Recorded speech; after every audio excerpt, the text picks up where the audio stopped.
Katika hiki kipengele cha ripoti ya uhamisho wa wachezaji tukianza na klabu ya Yanga, klabu hii imeendelea kuwa kwenye mazungumzo ya mwisho ya kumsajili mshambuliaji Nduumwe. Kwa hiyo mambo yakiwa mazuri, mambo yakikamilika, kila kitu kikiwa sawa, taarifa rasmi itatolewa, mambo yatawekwa hadharani. Taarifa zinaeleza kuwa dili linaweza kukamilika muda wowote ikiwa makubaliano ya pande zote mbili yatakuwa yamefika mwisho. Makubaliano ya mwisho kwa pande zote yakikamilika, basi taarifa rasmi itatolewa. Na huyu Nduumwe ni yule mchezaji wa Singida Black Stars ambaye aliibuka mfungaji bora. Aliibuka mfungaji bora bwana. Yanga wakaamua kupita na fursa, wakaamua kutembea na fursa kwamba huyu mfungaji bora nadhani tunamhitaji zaidi. Pia kuna taarifa zinazoihusisha klabu ya Yanga kuongeza nguvu benchi la ufundi, na jina la kocha Fadlu Davids likitajwa katika mazungumzo, ingawa hakuna tangazo rasmi. Na tetesi nyingine zinasema kwamba Fadlu dili lilikufa, walishindwa kufikia muafaka kwa sababu ya pesa. Kwenye pesa hapo ilikuwa changamoto, walishindwa kufikia muafaka. Kwa hiyo tetesi zinasema kwamba Yanga wenyewe wanataka wamlete kocha kutoka pale Ujerumani.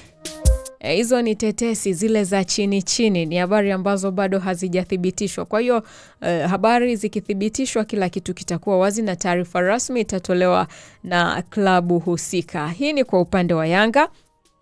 Tukigeukia katika klabu ya Simba,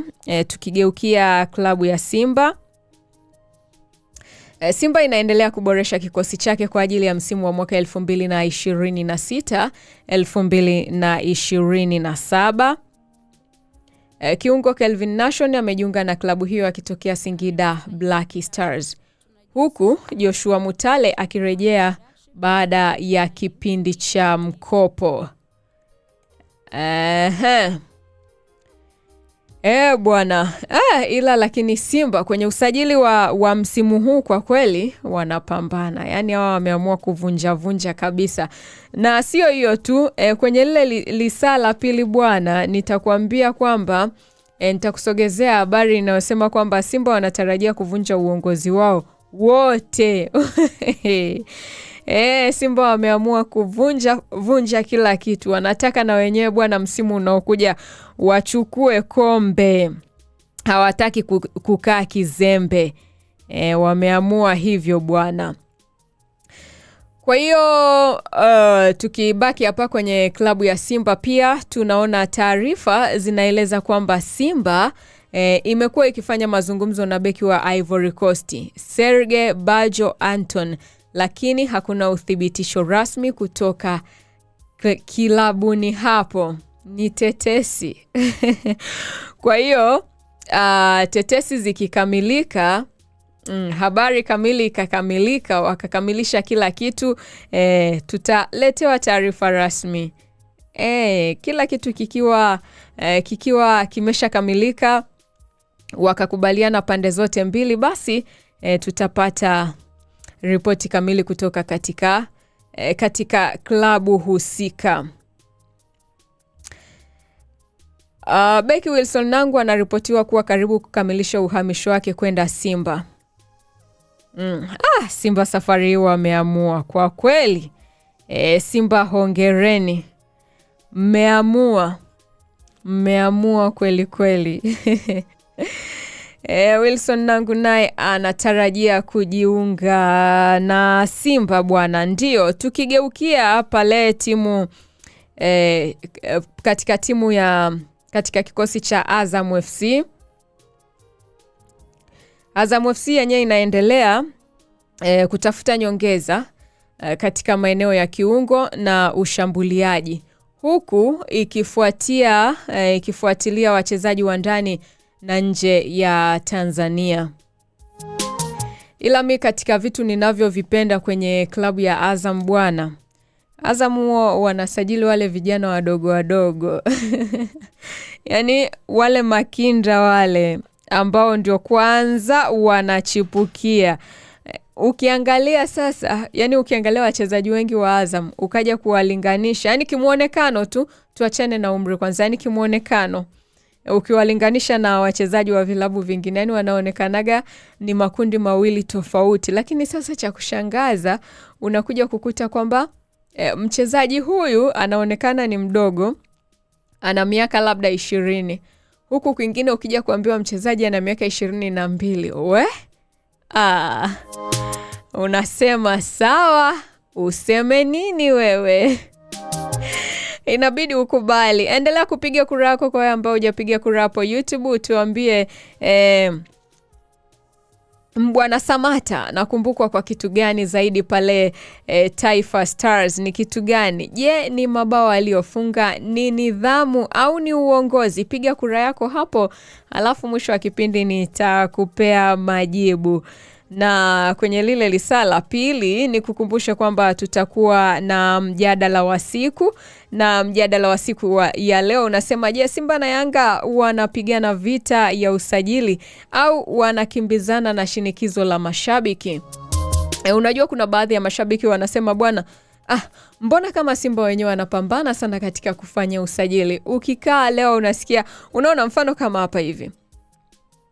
Simba, Kelvin Nation ameshajiunga na klabu ya Simba, ametokea Singida. Joshua Mutale naye anarejea. Taarifa zinaeleza kuwa Simba pia inafanya mazungumzo na beki mu Ivory Coast, Serge Anton. Okay. Haya, beki Wilson Nangu anaripotiwa kuwa karibu kukamilisha. Lakini ukija kuangalia hii klabu nyingine ambayo ni wanini wanasemaga watani wao wa jadi, ni kama yani wenyewe hawana kasi hiyo. Kwa hiyo mashabiki na wenyewe wanaona mbona klabu yetu kama imetulia, au mbona kama inafanya ni kama hata kama ni kusajili mbona inaenda taratibu wakati huku inapamba moto. Sasa hilo tutalijadili kwenye lisala pili. Endelea kushusha maoni yako hapo, mimi nitapita nayo. Kwa hiyo klabu ya Azam bado haijatangaza usajili mkubwa katika siku za karibuni, lakini inatarajia kufanya hatua zaidi kabla ya kuanza kwa msimu. Yani katika klabu ambazo mimi naonaga hazinaga pressure, hazina wasiwasi. Yani kama zipo nyingine basi na Azam ni miongoni. Yani hawa wanakuaga tu yani kivyao vyao. Matajiri wa ice cream. Matajiri wa chamazi. Wenyewe hawanaga bugdha na mtu. Yani wapo tulivu kabisa, wanaenda kwa mwendo wao. Unakuta mwingine ana mwendo wa sungura, mwingine ana mwendo wa chura, mwingine ana mwendo wa kobe. Kwa hiyo tutafika tu. Wanasema kwamba katika maisha hakikisha bwana hakikisha unafanya nini? Una move, hakikisha unapiga hatua. Haijalishi kwamba ni unatambaa, unatembea au unakimbia, lakini hakikisha unapiga hatua, kwa sababu katika kupiga hatua ni kuelekea kule kwenye yale malengo unayoyataka. Mtoto mdogo akiwa anatambaa, pengine alikuwa anakaa, mzazi anatamani atambae. Akitambaa ile ni hatua kubwa sana, anampa mzazi faraja. Akianza kutembea ile nayo ni faraja nyingine. Akikimbia ndio kabisa. Kwa hiyo zote ni hatua. Wewe usiangalie mtu mwingine bwana mbona yeye kama yuko spidi sana. Nenda kwa spidi yako. Kuna vitu sio vya kushindana bwana. Takutana finali. Si unaona kama msimu uliopita. Usajili ndio ulifanyika kama hivi. Maboresho yalifanywa. Finali ikaamua nani ni nani. Nani alifanya nini, nani alifanya vile. Ubingwa ukaenda kwa wenye waliopata ubingwa. Tugeukie sasa, tugeukie pale Ulaya katika kipengele hiki cha ripoti ya uhamisho, tukianza na timu ya Arsenali.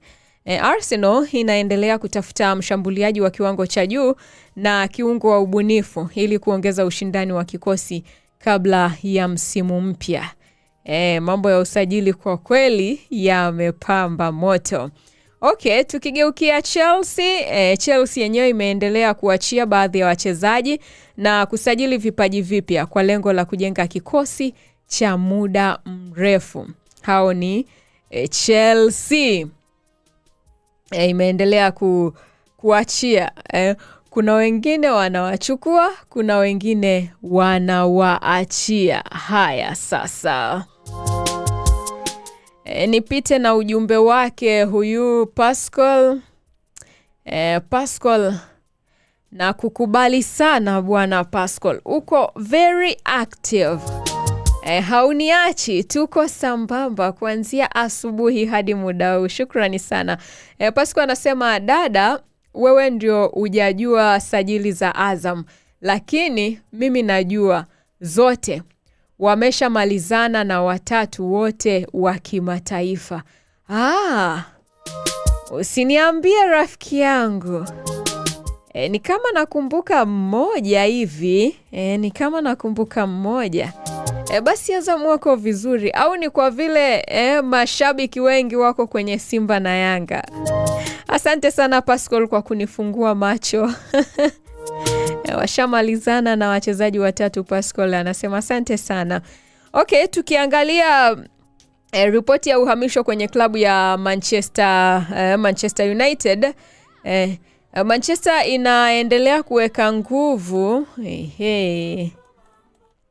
Manchester inaendelea kuweka nguvu kwenye usajili wa mshambuliaji na kiungo wa kati, huku mazungumzo ya vilabu mbalimbali yakiendelea. Wenyewe wameweka nguvu kwenye usajili bwana wa mshambuliaji wa kiungo wa kati. Yani kuna timu nyingine unakuta ikifika msimu wa usajili, unakuta wanabadilisha labda sehemu 2 au 3 tu. Yani hawana mambo mengi. Unaona kama Manchester United wenyewe wanamtafuta mshambuliaji wa kiungo wa kati. Kiungo wa kati tu, hao mengine yatajulikana baadaye. Okay. Tukigeukia pale Liverpool inaendelea kuboresha safu ya ushambuliaji na beki wa kushoto baada ya kuondoka kwa baadhi ya wachezaji. Wachezaji wameondoka, kwa hiyo na wenye Liverpool wanaendelea kuboresha safu ya ushambuliaji. Real Madrid yenyewe imejikita zaidi katika kuimarisha kikosi chake kwa vipaji vya vijana, huku ikiendelea kusaka beki wa kiwango cha juu. Yani hawa wamekuwa wameenda direct kwamba wenyewe wanafanya nini? Wanaimarisha kikosi chake kwa vipaji vya vijana. Hivi Pascal, nisaidie, ujana mwisho unaishia miaka mingapi jamani? Manake kuna wachezaji wengine unaambiwa ni mchezaji kijana, ukija kumwangalia mwili unakataa, sura inakataa, nguvu zinakataa. Haya, tukigeukia pale Barcelona inaendelea kufanya usajili kulingana na uwezo wa kifedha wa klabu, ikipewa kipaumbele kuongeza ubora wa safu ya ushambuliaji. Barcelona wenyewe ni kulingana na uwezo wa kifedha. Kiwango chako cha pesa kinaamua bwana. Utafanya usajili hadi wapi? Saudi Pro League, klabu za Saudi Arabia bado zinaendelea kuwavutia nyota wa Ulaya kwa mikataba mikubwa, jambo linaloongeza ushindani katika dirisha hili la usajili.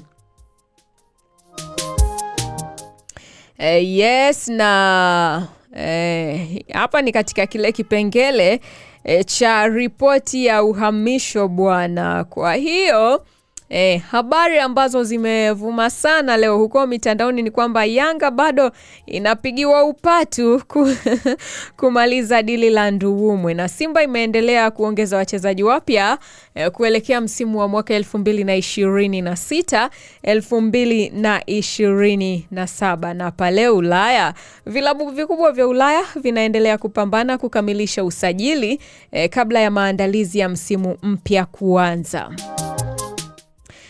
Hapo hicho ni kile kipengele cha ripoti ya uhamisho. Aya, kabla sijafunga hapa, nipite na ujumbe wake Pascal. Pascal, unajua bwana, Pascal ni babu yangu. Ndio maana jina lako limenikaa sana. Pascal anasema hapo kwa Man U dada, unakosha moyo wangu. Man U wamejenga kikosi chao msimu Man U wamejenga kikosi chao msimu uliopita. Sasa haifai wachomoe ili kuboresha tu. Okay, asante sana kwa ujumbe wako Pascal. Anasema kijana kwa mchezaji ni miaka 20 hadi 31. Ukipita hapo tayari wewe wewe ni mndewa. Haya sasa. Haya, asante Pascal. Kumbe ujana unaishia miaka 31. Miaka 20 hadi 31. Haya, shukrani sana.